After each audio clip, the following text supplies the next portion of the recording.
que o testamento muitas vezes é questionado, né? As pessoas entram com a nulidade de testamento. E a primeira coisa que elas tentam derrubar é a sanidade mental.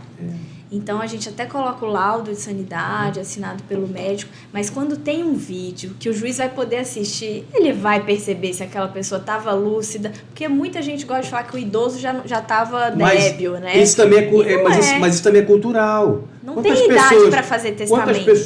Quantas pessoas nos falam pra gente assim mesmo, minha avó quer vender a casa dela com 80 anos, como é que pode? Como é que pode? O cara fala isso, papai quer vender a casa, desculpa, papai quer vender a casa e não quer me dar minha parte. Isso é comum. Então as pessoas, às vezes, elas criam essas fantasias jurídicas. Porque, na verdade, eles já querem matar os coitados. Pois é, porque na verdade é o seguinte... Já tem como morto, né? Aproveitando essa deixa aqui, até para esclarecer também a audiência, que é o seguinte, o idoso, ele, enquanto estiver na plenitude da capacidade dele, ele pode praticar qualquer ato. Isso. Não é 80 anos, 90 anos que vai dizer que ele não pode vender, que ele não pode fazer nada. Quer dizer que com 90 anos eu posso casar, mas eu não posso vender? Como é que pode? Como é que funciona isso? Não existe. O testamento é acima de 16 anos. 16 anos pra frente. Não importa se tem 100, se tem 90. Tá lúcido, tá manifestando a vontade, vamos fazer seu testamento. Pessoal que desagradar, né? Os herdeiros que não forem contemplados, que lutem para poder anular, mas não ganha, Clarisa, porque o juiz vai verificar que foi feito em cartório, você sabe testemunhas. Você sabe com a sua expertise que toda vez que tem testamento, existe questionamento. Não agrada todo mundo. Não tem jeito. O cidadão vai, por exemplo, vai abrir o inventário, eu sempre peço, olha, vamos pedir certidão negativa de testamento, para ver se tem e tal. Apareceu um testamento, vamos lá. Pega o testamento, né? Vamos pedir. Testamento público. Testamento público. Muito fácil. Qual é a desvantagem? Qual é a desvantagem do testamento público?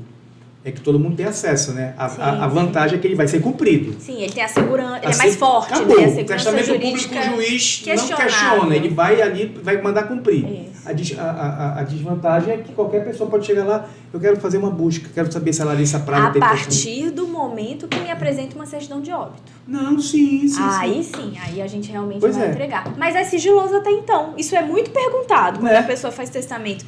Eu não contei para as pessoas. Ele pode vir aqui e conseguir descobrir? Não. Enquanto vivo, só o testador pode tirar uma certidão de inteiro teor para ler se ele perdeu. Ele pediu para eu vir aqui buscar. Não. Só se apresentar a certidão de óbito. Que aí pronto, vamos deixar público, né? Porque ele faleceu, vai ter que cumprir mesmo a vontade dele. Aí o que vai acontecer, né? O cara caiu aqui que eu esqueci o que eu ia falar. Que não foi contemplado, vai questionar. E tá no direito dele. Tá no direito dele. Igual doação feita para ascendente para descendente. Aquele que não foi contemplado vai querer questionar, mas pode. É anulável, ele pode tentar anular. Eu digo sempre assim, Larissa, eu digo que o testamento ele tem um fim social tão grande. Porque assim, ninguém é melhor do que os pais para conhecer os filhos, né? Sim, claro. Então, na hora que o cidadão decide fazer uma disposição de última vontade, ele sabe, ele já fez a avaliação de como é que ele vai fazer aquela divisão. Então, é assim, eu sempre uso esse exemplo, né? O cidadão tem 2 filhos, tem um que é médico, que mora nos Estados Unidos, é diretor de um hospital, um cara que vive muito bem, e tem um outro que é servidor público municipal, é um cara que tem ganhos módicos e tal, e aí na hora que ele vai dividir, ele tem 2 imóveis, ele tem um que vale muito dinheiro e tem um outro que é menor. O que ele faz? Ele pega esse que vale mais, que representa metade, e deixa para este filho, que tem ganhos módicos, e deixa o outro para ser dividido entre os 2. Por quê? Porque ele sabe da condição que o outro não vai precisar. Tá entendendo? Talvez o outro até abra a mão desse menor para o irmão também, porque não precisa, beleza? Mas na hora que o cara vai cumprir o testamento, o que vive muito bem diz, meu pai não me amava. Meu pai gostava menos de mim porque deixou mais para o meu irmão do que para mim.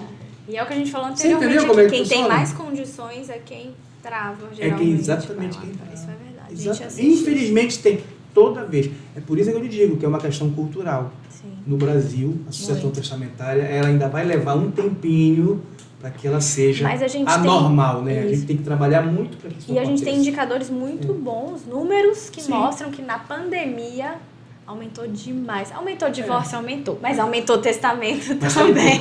Mas sabe por que aumentou o divórcio? Por conta da dinâmica da vida. Porque você passava tanto tempo fora que você não tinha aquela pressão. Né? Muitas vezes você era uma fuga. O tempo que o cara passava 18 horas fora de casa, 16 horas fora de casa, quando ele chegava, estava cansado, era também cansado. E a coisa fluía até que mais rapidamente. Precisava conviver, né? Pois é, com a pandemia... Se conheceram muito. Entendeu? Né? Aquele negócio ficou... Se desentenderam. Se conheceram.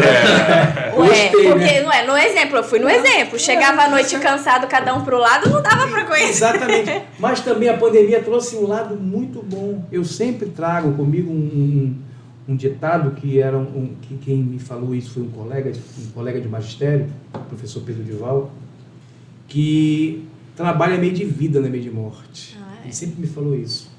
Entendeu? Trabalho é meio de vida, não é meio de morte. E a pandemia me possibilitou fazer coisas que eu não fazia. Por exemplo, eu aprendi a viver mais a minha família. Sim, que a gente não vivia antes. Tá entendendo?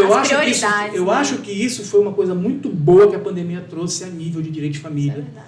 Você pôde, num mundo louco, no mundo dos workaholics, porque a gente trabalha 10 horas por dia normalmente. E esse aparelho aqui, né, ele deixa, é pessoal, é profissional, exatamente. A gente não sabe dividir que hora acaba o profissional e começa o pessoal. Exatamente. E aí, o que acontece?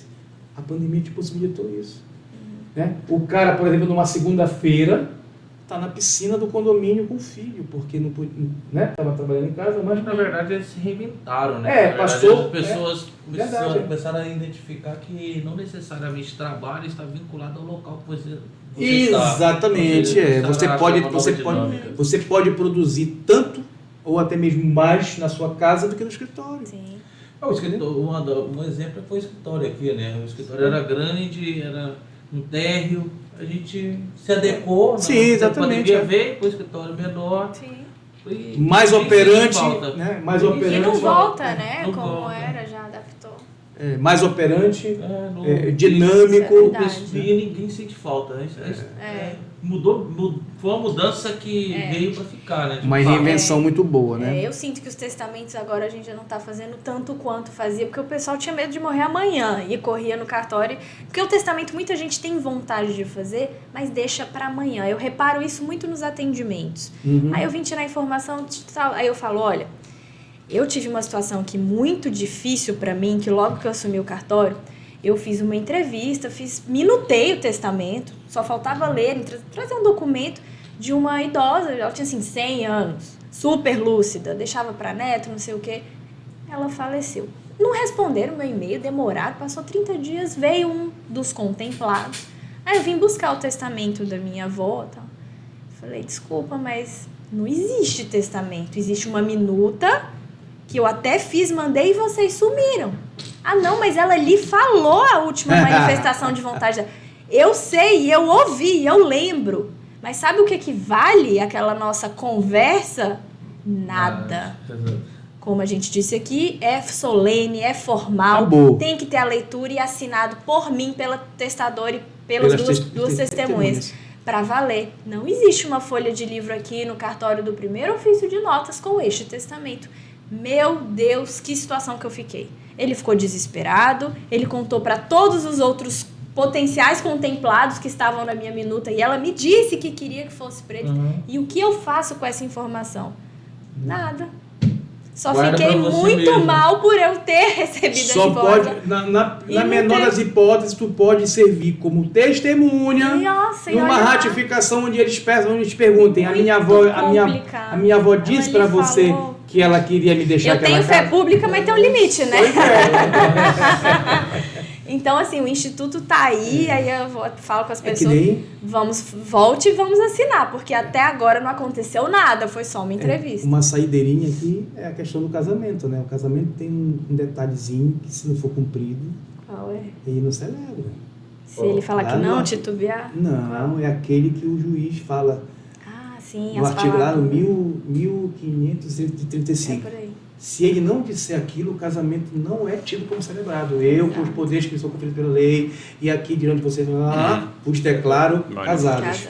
Se ele não disser isso com as palavras dele, não precisa ele repetir ipsis, o que está lá Mas ele tem que dizer, porque isso é da solenidade do casamento, do instituto. Isso mesmo. Tá aí o juiz fala, beleza, pode beijar a noiva. Ele não disse isso, não tem casamento. Mas se não beijar também... Tem que cumprir todo o protocolo.